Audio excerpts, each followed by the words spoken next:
I want you to picture a mosaic, a pattern made up of countless tiny pieces, each unique and each essential. Now, imagine that mosaic is a life, my life and your life. A mosaic is made up of small, shattered and chipped pieces arranged to form something whole. I'm standing here today in front of you, not just as a speaker, but as a living mosaic. A collection of moments, identities, and experiences that have collided, sometimes painfully, to form something whole and beautiful. So I'm going to share with you 8 pieces of my mosaic today. That's my dad. So my first piece was a counseling session about 30 years ago, and I sat with my counselor and I was very nervous. I had to share with her my depression, my panic attacks, and my eating disorder story. And she stopped me during our conversations and she said, I need you to write this down. I don't want you to tell this story. The answers that you're looking for are going to be in those pages. And that was the beginning of recognizing my mosaic mind. So, mosaic mind is what happens when life, identity, experiences, and neurodiversity meet. So what's neurodiversity? Well, you've heard a little bit about it today, but in layman's terms, it just speaks to the diversity of all people. And nowadays, you'll probably hear it, coined in the aspects of autism, attention deficit hyperactivity disorder, and learning disabilities. It's not always neat or symmetrical, but again, it's beautiful. So my second piece, oops, sorry, I forgot my clicker here. I was so excited to be out here.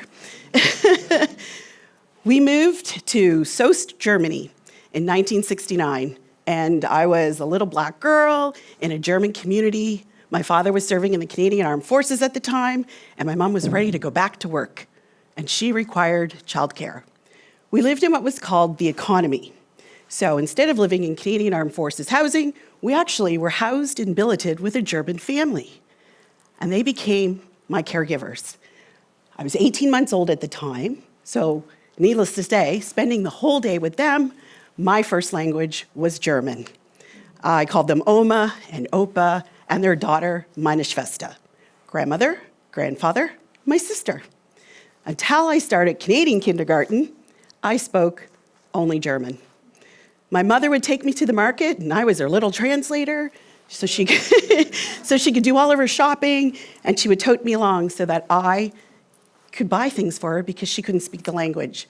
I was fully immersed and completely German. So my third piece of my mosaic is returning to Canada. In 1972, we moved back to Canada, my parents, my brother, and myself, and I met my African Nova Scotian family for the very first time. And I remember wondering, why is everybody black? I had no clue, right? I didn't understand. I was only exposed to my parents, my brother, my aunt, and my uncle, and living in Germany, that is who I knew. So it took me a really long time to get used to my family. I was running around and I was speaking German, and my grandmother thought it was the most beautiful thing. She thought it was so cute. And my mom would say, you wouldn't think it was so cute if you knew what she was saying about you. And my cousin, who's much older than me, reminds me to this day of the names that I used to call him. Not so good. Those early years shaped my identity. I was black, I was Canadian, I was fluent in German, I was a military brat, and an outsider. I existed at intersections that I did not have words for yet. My intersections refer to my connection to social categories that we all have: race, gender, class, ability, sexuality, all of which, shape my experiences and opportunities. So the concept of intersectionality recognizes that different forms of discrimination and privilege often intersect and create unique challenges for people with multiple identities. You see, I'm a woman of color, so I experience challenges that a white woman or a man of color might not experience. Intersectionality has its roots in the late 20th century Black feminist movement, shaped by scholars like Kimberly Crenshaw, who created this in a response to the limitation of single access frameworks in understanding the experiences of marginalized groups. My fourth piece. We moved back to Germany. Yay. However, this time, I was old enough to notice racism. I defended my brother against bullies. I crossed the street to avoid skinheads. I witnessed assaults on Roma and Turkish refugees. I learned that identity, race, and belonging don't fit neatly together. These experiences shaped how I saw the world and my place in it. And I was watching racism from a front row seat. My mosaic was forming, but all of the pieces weren't fitting yet. My next piece, we returned to Canada in the 80s, and I was a stranger amongst my family even more than I was before. I was influenced by European culture, punk music, and even their fashion scene. I was a year ahead in school, but made to repeat by 9th grade. Whew, and that's when I started noticing gaps in the way that I processed and retained information. I struggled with obsessive thoughts, anxiety, and my body image. At 5'7", 160 pounds, fully developed, I felt like I really did not belong. And so by February of my 9th grade, I was down to 118 pounds. Pretty desperate to fit in. Then one day, a classmate decided to use the N-word on my way home from school. And my dad, when I walked in the door, was like, here's a bat. Use it on him and beat into him the gravity of that word. So when I showed up at his house, luckily for him, his mother had answered the door. I was able to tell her what her son had done. And, well, needless to say, he was grounded. But there I stood on her doorstep, my cultural identity, my learning differences, all of this shaping my sense of self. Well, I graduated high school, yay. I went on to the University of New Brunswick. That was not good. Too many people in the classes, very overwhelming, and the only class I passed was German. Imagine. I took a gap year, which turned into 13, and worked at the Canadian Forces Base Gagetown Military Museum.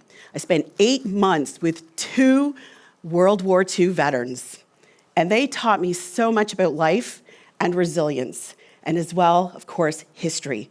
They deepened my fascination with history and why we are here today. In 1987, we moved back to Halifax.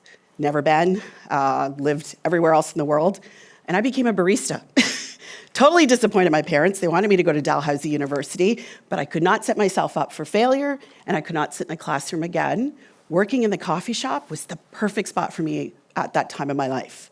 I met my soon-to-be husband, who's over there, and we married 365 days after I met him. And in 1989 and 1992, we welcomed our 2 sons. And each new role was another piece in my mosaic. I was Black, female, still the outsider, but now I was a military spouse and a mom. When our youngest was still a baby, I returned to working part-time at the Army Museum at Citadel Hill, and it was there that I discovered some of my family history, which was the Jamaican Maroons. And if you don't know about them, in 1796, about 600 Maroons, men, women, and children, were forcibly brought from Jamaica to Halifax to help build Citadel Hill, Government House, pave the roads in Nova Scotia, and serve on the militia. Women and children grew produce and sold it at the market at what is now our waterfront. They lived in tents and barracks, eventually given land in what is known as the Prestons. If you know the area, it's about 25 minutes from here. Now, imagine what it was then. The land was rough, the weather horrible.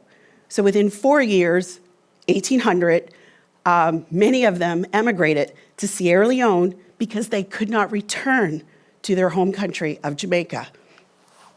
It was here when working at the museum, I learned more about my connection to the Jamaican Maroons, to the 2nd Construction Battalion, to the Colored Hockey League, and to all of the communities that are around Upper Hammonds Plains, Cherrybrook, North Preston, East Preston, and Bear River. My mother passed in 2018, and I've spent a lot of time now learning even more and found out that I'm connected to Bear River First Nation, Lincolnville, Birchtown, Shelburne, and Annapolis Royal. So as I learn more about my past, about my family's past, I also learn about myself. I've learned why I learn differently. I've learned why I experience trauma, obsessive thoughts, and anxiety the way that I do.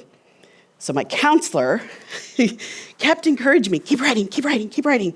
She had this fascination with bringing our conversations back to these past lives, to a possible regression. So because of her, I'm writing a book. It's a story to tell, right? So the time spent with her and finally being diagnosed with too many traits to list here today, those diagnoses have changed everything. It's helped me understand parts of myself, and it's given me a whole new perspective. So my 7th piece is motherhood. We had a life-altering moment. My youngest son was diagnosed with dyslexia and dyscalculia, which are neurodevelopmental origins, that mainly affects the ease with which you write, you spell, and you read, as well as mathematical calculations. Suddenly, I wasn't just navigating neurodiversity for myself, I was navigating it for our child. We did not want him to be a statistic, so we sought out cognitive behavior therapy, which helped him face his fears, and it gave him ways to, deal with problematic interactions with people. We gave him the skills to calm his mind and relax his body. And we made sure that we adapted his education through the final 8 years that he was in school, supporting him so that he could graduate academically. We celebrated his strengths. He worked at the Department of Recreation. He ran their summer program. He was a summer manager. But then he went to school to become an early childhood educator. Today, he owns a nature-based childcare business called The Forgotten Years, a space where typical and neurodiverse children can just be. He's taught parents about accommodations, adaptations, and community resources. He's taught parents and children about environmental stewardship. Fire ban's not helping. He has turned his difference into this amazing gift. So, my final piece. Every single day, I live at crossroads of identities that the world was not designed to map. I'm Black, I'm neurodiverse, I'm a woman, and I'm almost 60. But I'm whole, not in spite of my intersections, but because of them. My Blackness is history breathing through me. The wisdom of my ancestors is sewn into my skin. My neurodivergence does not mean I'm broken. It just means I learn differently, I feel deeply, my brain hears things that other people might miss, and sometimes it freaks people out. It's a different kind of brilliance. And being a woman, a Black woman, well, that's another story and a revolution all in itself. I've been underestimated, interrupted, and had microaggressions used against me. I speak, I lead, and I rise anyways. Some people might say I'm soft, but I have survived too much to be fragile. Resilience isn't just what I have, it's who I am. So, why mosaic? Well, I always want to speak from a place where roads don't just cross, they collide. Where identity doesn't sit in a single box but lives in many. with many little pieces shattered and chipped. The world wasn't built with me in mind, not my skin, not my voice, not my mind, but I'm here not asking for permission to exist, but insisting on being seen and heard. I'm asking that the world widens their lens to make space for the intersections of Blackness, neurodiversity, and womanhood.